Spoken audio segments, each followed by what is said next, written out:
வணக்கம் friends, welcome to JC builders. விருதுநகர்லேருந்து சத்யநேசன்.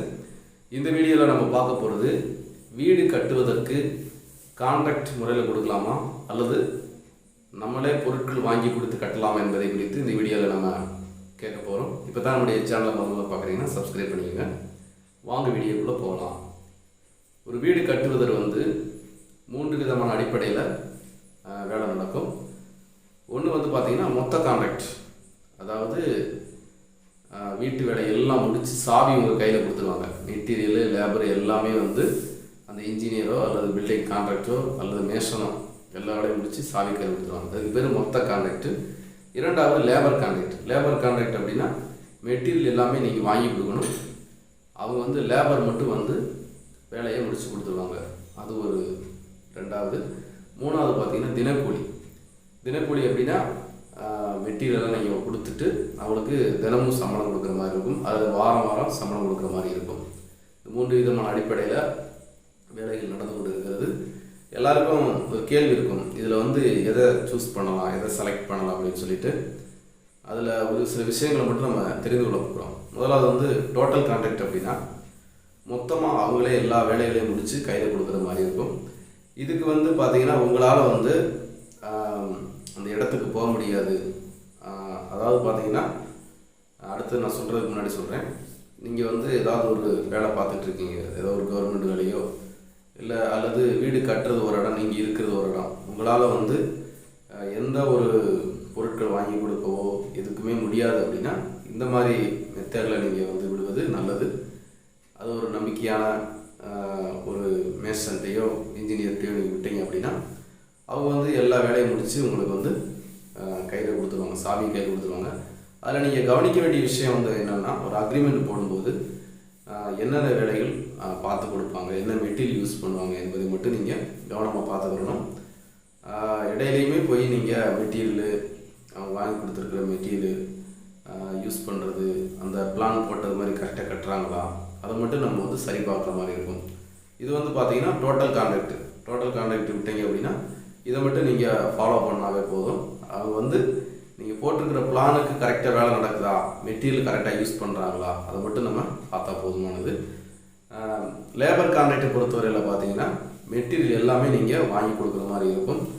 ஒரு ஆள் கண்டிப்பாக இதுக்காகவே ஒரு ஆள் தெரிஞ்சவங்களாக இருக்கணும். அதாவது இதுக்கு முன்னாடி வீடு கட்டி அனுபவம் இருந்துச்சு அப்படின்னா எந்த பொருளை எங்கே வாங்கலாம் அப்படிங்கிறத செலக்ட் பண்ணி மேசன் கொத்தனார் வர்றதுக்கு முன்னாடியே பொருட்களெல்லாம் ரெடி பண்ணி அரேஞ்ச் பண்ணி வைக்கணும். கொஞ்சம் உங்களுக்கு அனுபவம் இருந்துச்சுன்னா இந்த மெத்தடை ஃபாலோ பண்ணுங்கள்.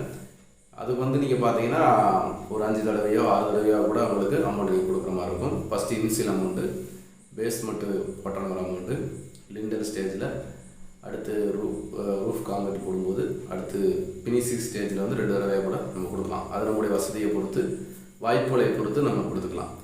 இது நீங்கள் ஒன்றுமே பார்க்க வேண்டியதில்லை. அவங்க வேலை மட்டும் தெளிவாக பார்க்குறாங்களா அப்படிங்கிறத மட்டும் நீங்கள் பார்த்தா போதும். இதுலேயும் பொருட்கள் வாங்கி கொடுக்கறது உங்களுடைய வேலையாக இருக்கிறதுனால நல்ல பொருட்களை நீங்கள் வாங்கி கொடுக்க முடியும், விலை குறைந்த பொருட்களை வாங்கி கொடுக்க முடியும். நீங்கள் வாங்கி கொடுக்குற பொருளை வச்சு தான் அவங்க வேலை பார்க்க போகிறாங்க. இப்போ நீங்கள் ஒரு 8 ரூபாய்க்கு செங்கல் வாங்கி கொடுத்தாலும் அதை வச்சு கட்டுவாங்க, 10 ரூபாய்க்கு வாங்கி கொடுத்தாலும் அதை வச்சு கட்டுவாங்க. இதில் பார்த்தீங்கன்னா கட்டிடம் தரமாக இருக்கிறதா இல்லையாங்கிறது முடிவு பண்ணுறது நீங்கள் வாங்கி கொடுக்குற மெட்டீரியலை பொறுத்து தான் இருக்குது. ஆனால் மொத்த கான்ட்ராக்டில் அப்படி கிடையாது. என்ன மெட்டீரியல் யூஸ் பண்ணுவாங்க, கம்பி என்ன யூஸ் பண்ணுவாங்க, சிமெண்ட் என்ன யூஸ் பண்ணுவாங்க அப்படிங்கிறத அவங்க சொல்லுவாங்க. இதில் நீங்களாம் வாங்கி கொடுக்குறதுனால தரமாக இருக்கிறதுக்கு வாய்ப்பு இருக்குது, தரம் இல்லாமல் இருக்கிறதுக்கும் வாய்ப்பு இருக்குது. வேலையை மட்டும் கரெக்டாக பார்க்குறாங்களா மட்டும் பார்த்துக்குங்க. அடுத்து தினக்கூலி அப்படின்னா நம்ம மெட்டீரியல் எல்லாமே நம்ம அரேஞ்ச் பண்ணி நம்ம போட்டிருக்கிற ஒரு பிளானில் நம்முடைய இஷ்டத்துக்கு வேலை பார்க்குற மாதிரி இருக்கும். அவங்களுக்கு தினக்கூலியாகவோ அல்லது வாரச்சம்பளமோ கொடுக்குற மாதிரி இருக்கும். இதில் நம்ம பார்த்திங்கன்னா மொத்த கான்ட்ராக்டில் ஏற்கனவே பிளான் போட்டுருவோம், அக்ரிமெண்ட் போட்டுருவோம். லேபர் கான்ட்ராக்ட்லேயும் அதே மெத்தட் தான். இந்த தினக்கூலியில் என்ன அப்படின்னா நம்ம நினச்ச மாதிரி நம்ம கட்டிக்கலாம். இந்த சோறு வேணாம் அப்படின்னா நம்ம எடுத்துடலாம். அது போக நம்ம எக்ஸ்ட்ரா ஒரு தொட்டி போடணும், ஒரு காம்பவுண்ட் வால் போடணும், எக்ஸ்ட்ரா நிறைய ஒர்க்குகள் நம்ம பார்த்துக்கலாம். ஆனால் மொத்த கான்ட்ராக்டு லேபர் கான்ட்ராக்ட் இவ்வளோதான் வேலை அப்படி சொல்லி ஒரு முடிவு பண்ணிடுவோம். ஆனால் எல்லா அமௌண்ட்டெல்லாம் ஒரே தான் வரப்போகுது, தனியாக எக்ஸ்ட்ராலாம் வரப்போது கிடையாது. இப்போ நம்ம தினக்கூலியாக கொடுக்கறதுனால நம்முடைய இஷ்டத்துக்கு தகுந்த மாதிரி நம்ம வேலையை பார்த்துக்கலாம். இது வேணும்னு எடுத்துக்கலாம், இல்லை இந்த இடத்துல தேவையில்லை அப்படின்னா வச்சுக்கலாம். அப்போ அதுக்கு தகுந்த மாதிரி தான் நம்ம வேலை பார்க்குற மாதிரி இருக்கும். அதனால் 3 மெத்தடில் வேலை நடக்குது. எல்லாத்துக்கும் ஒரே ஒரு விஷயம் சொல்லலாம் போகணும்னா, ஒரு நம்பிக்கையான ஒருவர் அவரிடத்துல நீங்கள் இதுக்கு முன்னாடி வீடு கட்டி நிறைய வீடு கட்டி அனுபவம் நிறைந்தவங்ககிட்ட நல்லா தரமாக வேலை பார்த்து கொடுக்கறவங்ககிட்ட நீங்கள் கொடுத்துட்டீங்க அப்படின்னா எப்படி வேணாலும் கொடுக்கலாம். டோட்டல் கான்ட்ராக்டாக கொடுக்கலாம், லேபராக கொடுக்கலாம், அடுத்து தினக்கூலியாக கூட கொடுக்கலாம். இப்போ அதிகமாக பார்த்தீங்க அப்படின்னா லேபர் கான்ட்ராக்ட் ஒர்க்கு தான் வந்து அதிகமாக நடந்துகிட்ருக்குது. மெட்டீரியல் எல்லாமே வாங்கி கொடுத்து வேலைகள் தான் இப்போ நமக்கு அதிகமாக நடந்துகிட்ருக்கு.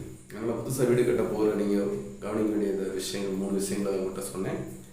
இதில் நீங்கள் உங்களுடைய வசதி வாய்ப்புகளை பார்த்துக்குங்க, உங்களுடைய நேரங்களை பார்த்துக்குங்க. உங்களால் அந்த இடத்துக்கு போக முடியாது அப்படின்னா நீங்கள் கண்டிப்பாக மொத்த கான்ட்ராக்டாக தான் நீங்கள் கொடுக்குற மாதிரி இருக்கும். இல்லை மெட்டீரியல்லாம் நான் வாங்கி கொடுத்து நான் பார்த்துக்கிறேன் அப்படின்னா அதுக்கு உங்களுக்கு வசதி வாய்ப்புகள் இருந்துச்சுன்னா அதான் நீங்கள் ஃபாலோ பண்ணுங்கள். இல்லை நீங்கள் தினக்கூலியாக தான் கொடுக்க போகிறீங்க அப்படின்னா கண்டிப்பாக ஒரு ஆள் வந்து எந்த நேரமும் அங்கேயே கூடயே இருக்கிற மாதிரி இருக்கும். அவங்களுக்கு தேவையான அனைத்தும் நீங்கள் வாங்கி கொடுக்குற மாதிரி இருக்கும். இதில் 3மே நல்லது தான். அதை நம்ம சூஸ் பண்ணுறதை பொறுத்து தான் இருக்கிறது. அதனால் நல்ல ஒரு டீமை செலக்ட் பண்ணி அவங்களுக்கு வேலை கொடுத்தீங்க அப்படின்னா தரமான முறையில் கட்டி முடித்து விடுவார்கள். வேறு எதுவும் டவுட் இருந்தாலும் கமெண்ட்டில் தெரியப்படுத்துங்க. மீண்டும் அடுத்த வீடியோ சந்திப்போம். பாய்.